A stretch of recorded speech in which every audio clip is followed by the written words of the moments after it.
రాజు weds Rambai అని ఓ మొన్న cinema వచ్చిందబ్బా.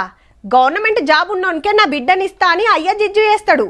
ఆమెనేమో band కొట్టే పిల్లగా అన్ని లవ్ చేస్తుంది.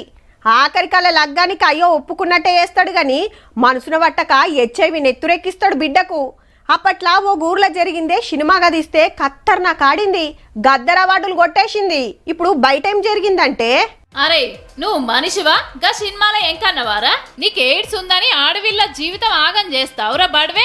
ఆమె కూడా ఎయిడ్స్ వస్తే తనకిచ్చి పెళ్లి చేస్తారు వాళ్ళకి అత్యంతరం లేక అనే ఒక ఉద్దేశంతో ఒక చిరంజీవి కొనుక్కొని తన బ్లడ్ తీసుకొని ఆ బ్లడ్ ని 2 days బ్యాక్ రాజగురు కల్ప అమ్మాయి వాళ్ళ ఇంటికి ఒంటరిగా ఉన్నప్పుడు వెళ్లి బలవంతంగా రక్తాన్ని ఎక్కించడం జరిగింది. ఈయన పేరు మనోహరు, ఉండేది సిటీ శివారు అన్నోజి కూడా. ఓ పిల్లతోటి పెళ్లి సంబంధం ఖాయమైంది. వాళ్లకు డౌట్ వచ్చి మనోనికి టెస్టులు చేపిస్తే ఎయిడ్స్ ఉందని తేలింది. పిల్లగాని పానం బాగలేదని లగ్గం క్యాన్సిల్ చేసుకుర్రు. ఇక నన్ను ఎవ్వరు చేసుకోరు, ఆ అమ్మాయికి కూడా ఎయిడ్స్ ఉంటే నాకే ఇచ్చి చేస్తారని గిద్దేర్ది మాకు పని చేసిండు. వాళ్ళింటికి పోయి బల్మీకి ఈయన రక్తం ఆమెకి ఎక్కిస్తే సుస్తయిందట. దవాఖానకు తీసుకుపోవడం తోటి కథ అంతా బయటపడ్డది. ఇంటోళ్ళు కేసు పెట్టిరన్నట్టు. ఆ సినిమాల లవ్వు లగ్గం ఇష్టం లేక బిడ్డకు ఎయిడ్స్ నెత్తురు ఎక్కిస్తే ఈడు పెండ్లికి ఒప్పుకొని పిల్లకెక్కిచ్చి పాడేయండు. ఏం సాడిస్ట్ కానివిరా.